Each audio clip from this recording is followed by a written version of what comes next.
Good morning student, Chanakya परिवार में आप सभी का स्वागत है। तो आज से फिर से हम लोग यूट्यूब में अपना क्लास को स्टार्ट कर रहे हैं। पिछले बहुत दिन से यूट्यूब पे क्लास बंद था, जिसका बहुत सारा कारण था। हम लोग सोच रहे थे क्या कि क्लास को लाइव करें, लेकिन ऐसा अभी तक तो संभव हो नहीं पाया है, लेकिन भविष्य में ज़रूर ऐसा होगा। तो देखिए, हम लोग आज से फिर से मैथ को स्टार्ट कर रहे हैं 8 क्लास का। तो देखिए, आप लोग का मार्च से एग्ज़ाम है, फाइनल एग्ज़ाम। आप लोग 7 से 8 में जाओगे, मतलब सब बच्चा अपना क्लास को चेंज करेगा और ऊपर क्लास में जाएगा। तो आज से हम लोग सिलेबस को स्टार्ट करते हैं। आपका एग्ज़ाम अभी लेट है, लेकिन हम लोग का क्लास अभी से ही स्टार्ट होगा। तो आप प्रॉपर नोट बनाइएगा। सवाल में कहीं भी जो भी दिक्कत होगा तो आपके पास जो भी व्हाट्सअप नंबर है आप उसमें मैसेज कीजिए या फिर आप उससे फ़ोन कीजिए, आपको सॉल्यूशन ज़रूर मिलेगा। तो हमारे जितने भी पुराने बच्चे हैं जो यूट्यूब से जुड़े हुए हैं वो ज़रूर ध्यान दीजिएगा क्लास में, और आपको एक तरफ से पूरा चीज़ को पढ़ाया जाएगा। जैसे हम लोग पिछले साल भी लगभग चैप्टर को कवर किए थे, और वो भी हम लोग पढ़ेंगे केसी सिन्हा। सबसे पहले हम लोग केसी सिन्हा को पढ़ेंगे और उसके बाद फिर हम लोग जो स्कूल का किताब है उसको भी देखेंगे हम लोग।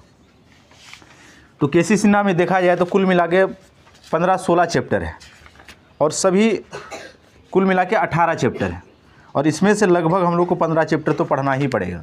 मतलब 15 चैप्टर का जानकारी हम लोग के पास बहुत अच्छे तरीक़ा से होना चाहिए। तो इसमें से अगर देखा जाए तो सबसे पहला चैप्टर है परिमेय संख्या।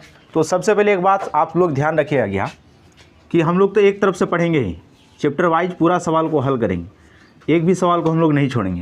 लेकिन इसके लिए आप एक फेयर कॉपी पूरा कंप्लीट मेंटेन कीजिएगा, ताकि आपको भी अच्छा से समझ में आए। बाद में अगर आप रिवाइज करें तो आपको भी पूरा क्लियर चीज़ समझ में आए। आप लोग देखे होंगे कि पीछे हम लोग जो भी वीडियो बनाए हैं यूट्यूब पे, तो आपको बहुत अच्छा से समझ में आया भी होगा, और उसमें अच्छा खासा व्यू भी गया। तो अगर आपको कहीं दिक्कत है तो आप कमेंट बॉक्स में कमेंट कीजिएगा, उसका सोल्यूशन आपको ज़रूर मिलेगा। तो आज हम लोग स्टार्ट करेंगे परिमेय संख्या से। तो परिमेय संख्या है क्या, तो इसके विषय में हम लोग जानते हैं क्या कि ये संख्या का एक प्रकार है। सबसे पहले संख्या के बारे में चर्चा करते हैं थोड़ा सा, उसके बाद हम लोग परिमेय संख्या के पास पहुँचते। तो संख्या क्या बताता है कि जो हम लोग गिनती गिनते हैं वही संख्या है। सीधा शब्दों में समझे क्या कि जो हम लोग गिनती गिनते हैं वही संख्या है, और ये संख्या कुल मिला के 2 प्रकार का होता है। एक होता वास्तविक संख्या और एक होता काल्पनिक संख्या। बस दुनिया में यही 2 प्रकार का संख्या बना है। वास्तविक संख्या, अगर सीधा शब्दों में अगर इसको समझना चाहे तो वैसा संख्या जिसको हम लोग लिख सकते हैं, जिसको हम लोग पढ़ सकते हैं, वही है वास्तविक संख्या।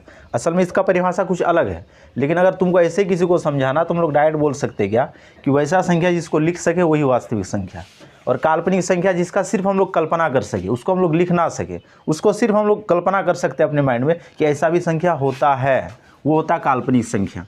अगर तुमको कभी भी कोई पूछे कि संख्या कितने प्रकार का है, तो हम लोग के पास एक ही जवाब होना चाहिए कि 2 प्रकार। अगर फिर वो पूछे कि कौन कौन सा 2 प्रकार, तो जवाब देंगे। फिर तुमको पूछेगा कि और आगे क्या नहीं है, तो उसके बारे में हम लोग चर्चा करेंगे थोड़ा सा। तो मतलब कि इसके बारे में तो यहाँ पे कोई जानकारी नहीं है, ये भविष्य में मिलेगा जब हम लोग ऊपर क्लास में जाएंगे, हायर क्लास में, जैसे 11th 12th में, तब उसका जानकारी वहाँ पे ये देगा क्या होता है। अब इसमें आ जाते हैं वास्तविक संख्या क्या है।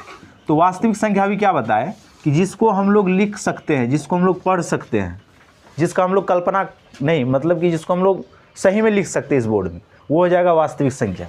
और इसका सटीक परिभाषा, तो परिमेय और अपरिमेय संख्या के समूह को वास्तविक संख्या कहते हैं। अगर ऐसे डायरेक्ट परिभाषा बोलेंगे ना तो जो नया बच्चा होगा वो समझ नहीं पाएगा कि परिमेय क्या और अपरिमेय क्या है। लेकिन बच्चा इतना तो जरूर समझेगा कि जिस संख्या को हम लोग लिख सकते हैं, पढ़ सकते हैं, वही वास्तविक संख्या है। इसमें समझने में कोई दिक्कत नहीं है। लेकिन अगर इसका परिभाषा परिमेय संख्या के रूप में दे कि परिमेय और अपरिमेय संख्या के समूह को वास्तविक संख्या कहते हैं, तो फिर तुम्हारे सामने 2 चीज़ आ गया कि परिमेय संख्या क्या है और अपरिमेय संख्या क्या है। क्योंकि जब तक इस दोनों को नहीं जानोगे तो फिर इसको क्लियर नहीं जान पाओगे। लेकिन सरल शब्दों में परिभाषा वही याद रखना कि जिस संख्या को हम लोग लिख सकते हैं, पढ़ सकते हैं, वही वास्तविक संख्या। अब परिमेय संख्या क्या, और दूसरा परिभाषा क्या बताया कि परिमेय और अपरिमेय के समूह को वास्तविक संख्या कहते हैं। तो अब देखो परिमेय संख्या क्या बोलना चाह रहा है, तो वैसा संख्या जिसको भिन्न के रूप में लिख सकते हैं। भिन्न मतलब बट्टे के रूप में। जैसे देखो ये 5, नीचे कुछ नहीं तो 1 दे सकते हम लोग, कोई दिक्कत नहीं। जैसे 0, नीचे कुछ नहीं तो 1 दे सकते हैं, परिमेय संख्या। जैसे 0.5, तो देखो डेसिमल उड़ेगा, नीचे 1 10 आएगा, तो ये परिमेय संख्या है। तो मतलब जिसको भिन्न के रूप में लिखेंगे वही परिमेय संख्या। तो ये सारा परिमेय है, और यही परिमेय क्या कहलाएगा, वास्तविक संख्या। और अपरिमेय संख्या जिसको हम लोग बट्टे के रूप में नहीं लिख सकते, मतलब कि भिन्न के रूप में नहीं लिख सकते हैं, वही क्या कहलाएगा, अपरिमेय संख्या। जैसे देखो ये वर्गमूल 2, इसको हम लोग वर्गमूल पढ़ते हैं या फिर रूट पढ़ते हैं। जो 8 क्लास में चैप्टर आएगा, ये अभी फिलहाल तुम लोग अनजान हो इस चीज़ से, लेकिन ये 8 क्लास में आएगा।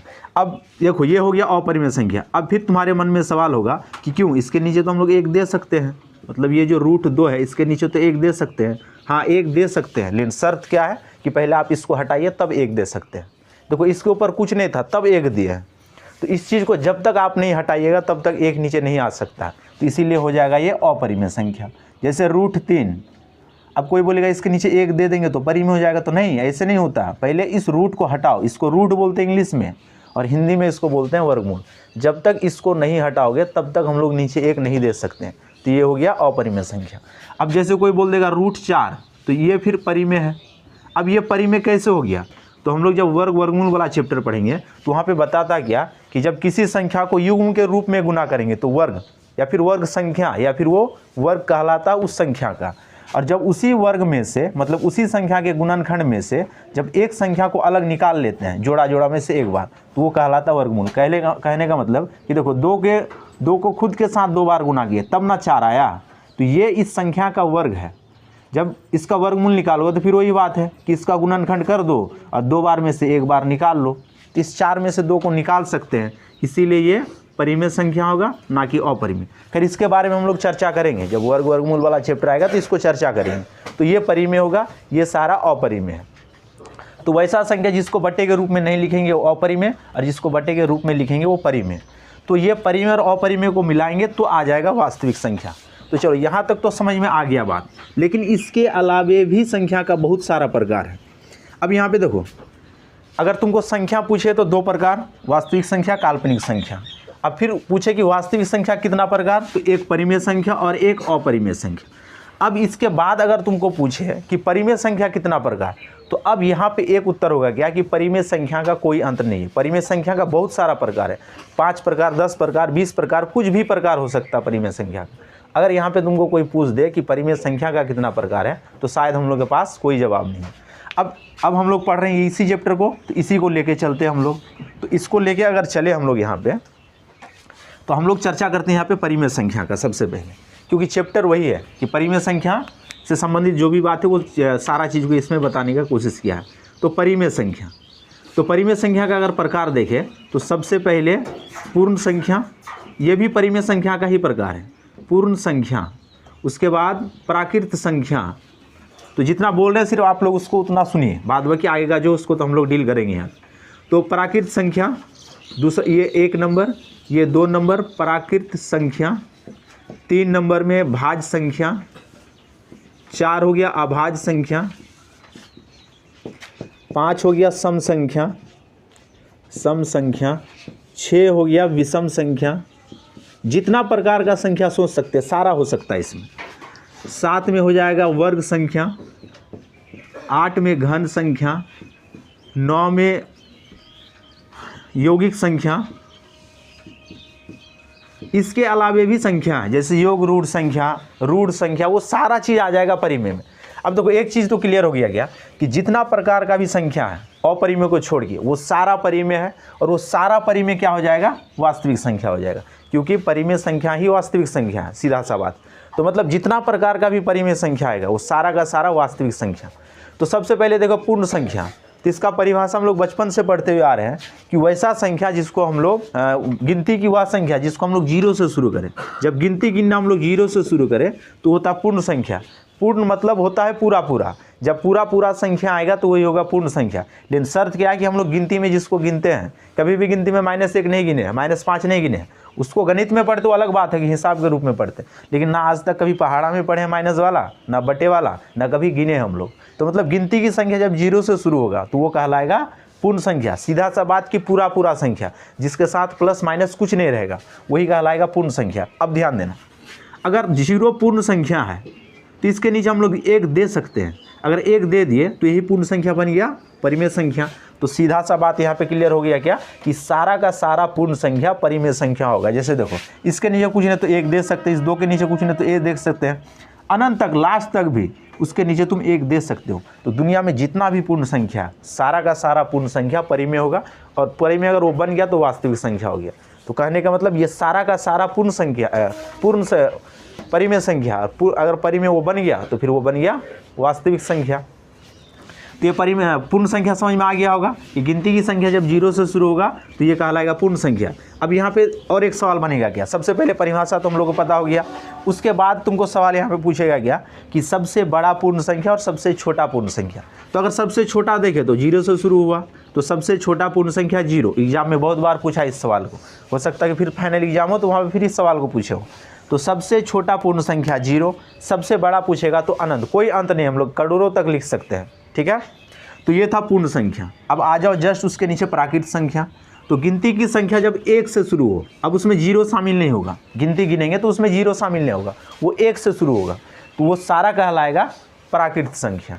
तो अब देखो फिर से वही बात है कि अगर 1 2 3 4 5 अनंत तक प्राकृत संख्या है तो इसके नीचे हम लोग 1 बैठा सकते हैं। अगर जैसे 1 नीचे बैठ गया तो ये फिर बन गया तुम्हारा परिमेय संख्या। तो मतलब प्राकृत संख्या भी परिमेय संख्या, अगर ये परिमेय बन गया तो फिर बन गया क्या, वास्तविक संख्या। तो अब सबसे छोटा प्राकृत संख्या 1, सबसे बड़ा प्राकृत संख्या अनंत। तो ये सारा के बारे में तुमको जानकारी होना चाहिए, बस इतना बात कि ये सारा का सारा परिमेय संख्या है और वो परिमेय बन गया तो सारा का सारा वास्तविक संख्या है, बस इतना ही बात तुमको जानना था इसमें। लेकिन इसका परिभाषा तुमको 7 क्लास से याद होना चाहिए या फिर 6 क्लास से। तो पूर्ण संख्या, प्राकृत संख्या, भाज्य संख्या, अभाज्य संख्या, सम संख्या, विषम संख्या, वर्ग संख्या, घन संख्या और यौगिक संख्या, तो इतना प्रकार का संख्या का परिभाषा, और उसमें सबसे बड़ा संख्या और सबसे छोटा संख्या दोनों चीज़ याद होना चाहिए। अब फिर बात यहाँ पे इतना क्यों जाने, तो इतना इसीलिए जानना है कि ये सारा का सारा पूर्ण परिमेय संख्या है और हम लोग को परिमेय संख्या ही चैप्टर पढ़ना है। क्योंकि अब तुम्हारे माइंड में ये चीज़ बैठ गया कि परिमेय संख्या हमेशा बटे में होता है, तो ऐसा कोई ज़रूरी नहीं कि परिमेय संख्या बटे में होगा, वो इनडायरेक्ट होता है। जैसे 3, अब तुम बोलोगे इसमें तो बटे है ही नहीं, जब बटे नहीं तो परिमेय संख्या कैसे हुआ, तो अभी बताया ना कि इसके नीचे कुछ नहीं तो 1 है, अब आ गया ना बटे में। तो असल में ये 3 तो विषम संख्या था या फिर अभाज्य संख्या है। देखो 3 या तो विषम संख्या का उदाहरण होगा या फिर अभाज्य संख्या उदाहरण होगा, लेकिन देखो विषम संख्या और अभाज्य संख्या ये भी तो परिमेय संख्या है। तो बात वही है कि सारा प्रकार का संख्या परिमेय और सारा परिमेय वास्तविक संख्या। तो इसीलिए इतना जब तक नहीं जानेंगे तो फिर परिमेय संख्या में दिक्कत हो जाएगी। तो चलो अब हम लोग चलते हैं चैप्टर में। अगर इतना चीज़ समझ में आ गया तो अब हम लोग आ जाते हैं चैप्टर में। अब चैप्टर हम लोग को बोला क्या कि परिमेय संख्या से संबंधित जो भी बातें हैं उस चीज़ को जानना है यहाँ पे। तो देखो इस चैप्टर में मुख्य रूप से तुमको एक ही चीज़ समझाने का प्रयास किया है। ऐसे भी ये परिमेय संख्या वाला चैप्टर हम लोग आगे क्लास में ही मिलेगा, 9th में मिलेगा, 10th में मिलेगा, लेकिन यहाँ पे तुमको क्या समझाया है कि परिमेय संख्या का गुण, कि परिमेय संख्या किस किस गुण के आधार पे इस चैप्टर में बैठा हुआ है। तो परिमेय संख्या देखो, तो परिमेय संख्या मुख्य रूप से बोर्ड मास पे चलता है इस चैप्टर के अनुसार, और बोर्ड मास में मुख्य रूप से 4 चीज़ के ऊपर इसमें बात किया, जोड़, घटा, गुना और भाग। तो परिमेय संख्या का ये 4 गुण के बारे में इस चैप्टर में तुमको बताया, और इसका कौन कौन सा गुण है उसके बारे में तुमको पूरा समझाने का प्रयास किया। तो सबसे पहला गुण इसमें आया गया समवरक गुण, क्योंकि चैप्टर में यही चीज़ है, इसी को जानना होगा। समवरक, या ये समवरक ही लिखते हैं और एक दूसरा नाम शायद कुछ होगा, तो किताब में वो देखना होगा हम लोग को। तो देखो समवरक गुण पहला गुण, दूसरा गुण, पहले सारा गुण को लिख लेते हैं और सारा को समझेंगे, फिर हम लोग डायरेक्ट चैप्टर में चलेंगे। दूसरा गुण इसमें है क्या, क्रम विनिमय गुण, क्रम विनिमय गुण। तीसरा साहचर्य गुण, साहचर्य गुण। चौथा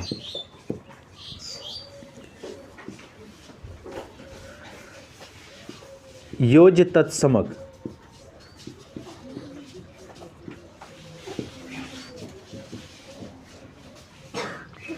तीसरा पांचवा गुणात्मक तत्समक।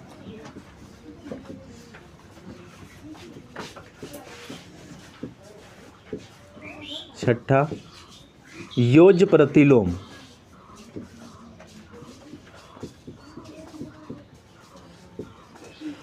सातवां गुणात्मक प्रतिलोम।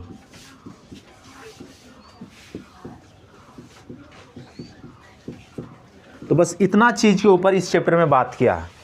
अगर ये सारा चीज समझ में आ गया तो चैप्टर पूरा हो जाएगा कंप्लीट।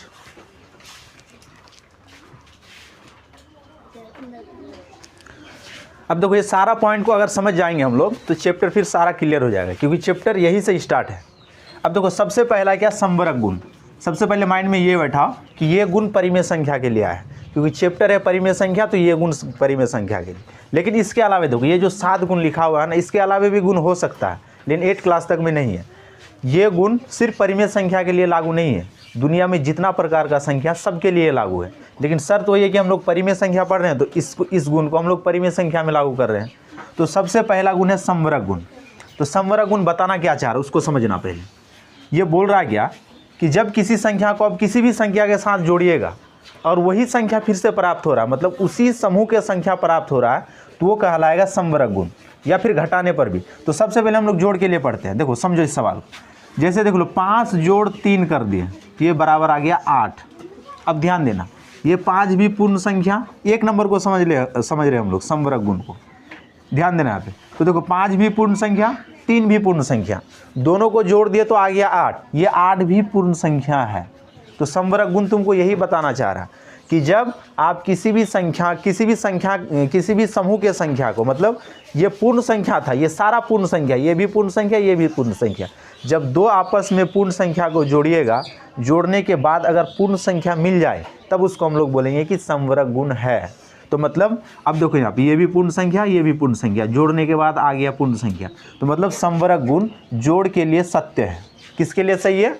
जोड़ के लिए सही है। सवाल पूछता भी है ये कि समवरक गुण किसके लिए सही है, मतलब सत्य है। तो समवरक गुण जोड़ के लिए सत्य होगा। ये चीज़ क्लियर हो गया, क्योंकि देखो ये भी पूर्ण संख्या, ये भी पूर्ण संख्या, जोड़ने के बाद भी आया पूर्ण संख्या, तो समवरक गुण जोड़ के लिए सत्य हो गया। जोड़ मतलब योग, योग भी लिखा हुआ आएगा। अब आ जाओ घटा के लिए। अब देखो घटा के लिए ये 5 - 3, ये भी पूर्ण संख्या, ये भी पूर्ण संख्या, घटाने के बाद भी पूर्ण संख्या आया। लेकिन देखो अगर इसको हम लोग पलट दें, -5 कर दे, +3 कर दे, ये भी कर सकते हैं हम लोग, ये भी घटा ही है। इसको जब घटाओ तो -2 आ जाएगा। अब देखो ये था पूर्णांक, ये था पूर्ण संख्या, और बराबर आ गया पूर्णांक, अलग अलग हो गया। एक ही जाति का आना चाहिए। ये पूर्णांक है, ये पूर्ण संख्या है, और ये आ गया पूर्णांक। तो फिर देखो अब घटा के लिए, लेकिन समवरक गुण गलत हो गया, क्योंकि देखो ये पूर्ण आया पूर्ण, ठीक है। जब इसको ऐसे घटाए तो आ गया पूर्णांक। जोड़ को तुम किसी भी प्रकार से जोड़ो, हमेशा पूर्ण संख्या ही आएगा। पूर्ण को जोड़ोगे तो पूर्ण ही आएगा, लेकिन इसमें ये गड़बड़ हो गया। देखो तो इसीलिए कि समवरक गुण घटा के लिए असत्य होता है। उसी प्रकार से समवरक गुण गुणा के लिए देख लो, 3 × 2 बराबर आ गया 6, या फिर तुम 2 × 3 करो तो भी आएगा 6। तो समवरक गुण गुणा के लिए सत्य है। लेकिन वहीं पे देखो समवरक गुण लेकिन भाग के लिए फिर असत्य हो जाएगा। ये इसको करोगे तो 5 आ जाएगा, जब इसको करोगे भाग दोगे तो ये 1/5 आ जाएगा। देखो पूर्ण भागा पूर्ण, पूर्ण आया, पूर्ण भागा पूर्ण, लेकिन आ गया बटे वाला आ गया, भिन्न वाला आ गया। तो मतलब समवरक गुण भाग के लिए असत्य है। तो देखो कुल मिला के 4 चीज़ के बारे में ही पढ़े चैप्टर में हम लोग। मतलब पहला गुण में जोड़ घटा गुना भाग, तो समवरक गुण जोड़ के लिए सही होगा, घटा के लिए गलत होगा, गुना के लिए सही होगा, भाग के लिए गलत हो जाएगा। तो ये था समवरक गुण, ये परिमेय संख्या का पहला गुण था। तो ये चीज़ समझ में आ गया होगा। अब चलते हम लोग दूसरा गुण के ऊपर। अगर समझ में नहीं आ रहा तो वीडियो को 2-3 बार पीछे करके देखना, वो सारा चीज़ फिर से समझ में आएगा। अब चलते हम लोग दूसरा गुण में। अब दूसरा गुण है हम लोग के पास क्या कि क्रम विनिमय गुण। अब इस गुण के बारे में हम लोग 7 क्लास में भी पढ़े हैं कि क्रम विनिमय गुण होता क्या है। तो क्रम विनिमय, देखो यहाँ पे 2 शब्द है, क्रम और विनिमय। क्रम मतलब स्थान, विनिमय मतलब बदलना। स्थान को बदलना वही है क्रम विनिमय गुण, लेकिन उसका जो चिन्ह है ना वो अपनी जगह पे रहेगा। कहने का मतलब अब देखो ये फिर जोड़ घटा गुना भाग चारों के लिए आएगा।